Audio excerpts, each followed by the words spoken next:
Nakwambia kwamba kwa takriban miaka 10 sasa saratani ya shingo ya kizazi ndio ambayo imekuwa ikiongoza siku zote. Imekuwa iko hai kwa asilimia takriban 23-24.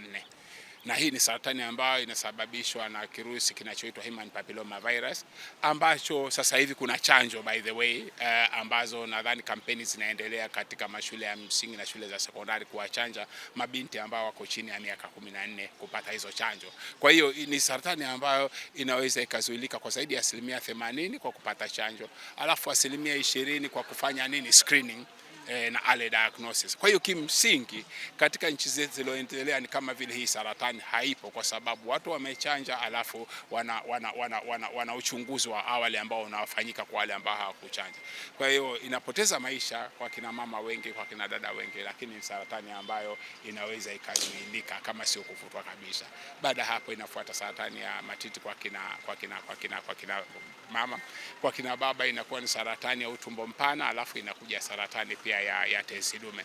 Kwa hiyo unakuta kwamba saratani nyingi ambazo tunazozipata katika hizi nchi zetu zinazoendelea hasa Tanzania ni saratani ambazo either zinaweza zikazuilika kwa kubadilisha mfumo wa maisha, au zinaweza zikagundulika mapema kama ukiwa na ule utaratibu wa kucheki afya zenu, kagundulika mapema, mgonjwa akatibiwa akapona. Sasa siku kama ya leo tunakaa chini, tuna reflect tumefanya nini kwa kipindi cha mwaka mzima toka tulipokutana mwaka jana, tuliazimia nini na sasa tumefanya nini. Tunaangalia wagonjwa wangapi ambao tumepata, wangapi ambao tumewapoteza na kwa nini tumewapoteza, tuongeze nguvu katika maeneo yapi, tuiombe serikali iongeze katika maeneo yapi. Kwa hiyo ni siku ya reflection, ni siku ya reflection, sio harusi, sio kusherehekea kama harusi au namna gani, lakini ni siku ya kukaa na kutathmini kwamba tumefika wapi katika hili janga.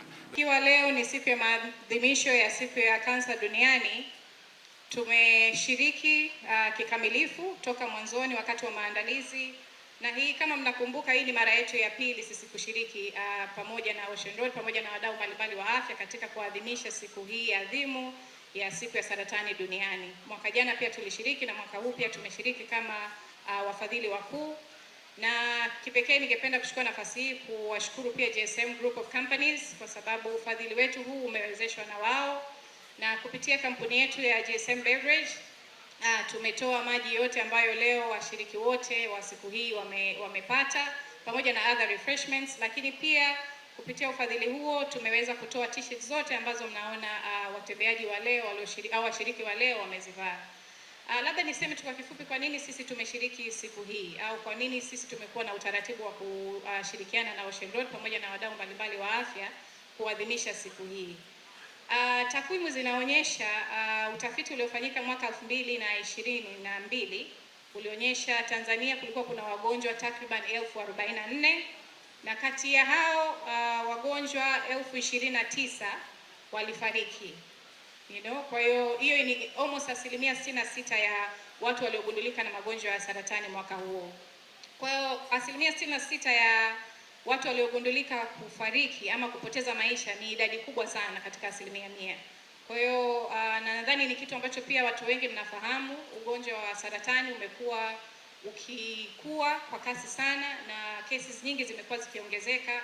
Kwa hiyo ni jukumu letu kama serikali, ni jukumu letu kama wadau wa maendeleo kushirikiana kwa pamoja kuhakikisha kwamba tunatoa elimu kwa jamii, na hususan matembezi ya siku ya leo yalikuwa yamelenga kwenye kutoa taarifa kwa umma kuhusu ugonjwa huu wa saratani, namna gani unaweza kukingika, namna gani unaweza kutibika. Kwa hiyo tuliona sisi kama wadau pia wa maendeleo, GSM Foundation, tuliona ni vizuri tukashirikiana na wenzetu kuadhimisha siku ya leo ili kuunga mkono jitihada za serikali chini ya Mheshimiwa Rais Dr. Samia Suluhu Hassan kuboresha ama kuhamasisha maendeleo ya sekta ya afya, lakini pia kudumisha huduma bora za sekta ya afya nchini. Kwa hiyo nichukue pia nafasi hii kutoa commitment yetu. Ndugu mkurugenzi Dr. Msemu ambaye ni long term friend wa muasisi ama mwanzilishi wa kampuni yetu ya GSM Group, Mr. Ghalib Said Mohamed, kwamba tutaendelea kushirikiana na Ocean Road kufanikisha sekta mbalimbali, nyanja mbalimbali za kuboresha sekta ya afya. Huu umekuwa ni mwendelezo kwa baadhi ambao mnakumbuka miaka ya nyuma kidogo, muasisi wetu Mr. Ghalib Said Mohamed alikuwa akisherehekea siku yake ya kuzaliwa, alikuja hapa akapata wasaa wa kushirikiana na wagonjwa hapa na watumishi wa afya wa hapa, lakini pia alitoa ufadhili wa vifaa tiba. Kwa hiyo na wakati tunatembea, mheshimiwa mkurugenzi pia aliniambia hivi karibuni watakuwa wakicelebrate miaka 20 kama sikosei, yatoka kuanzisha kwa Ocean Road, miaka 30. Tumepata mwaliko na sisi pia tutashiriki kikamilifu kwa sababu tunatambua kazi nzuri ambayo taasisi hii imekuwa ikifanya.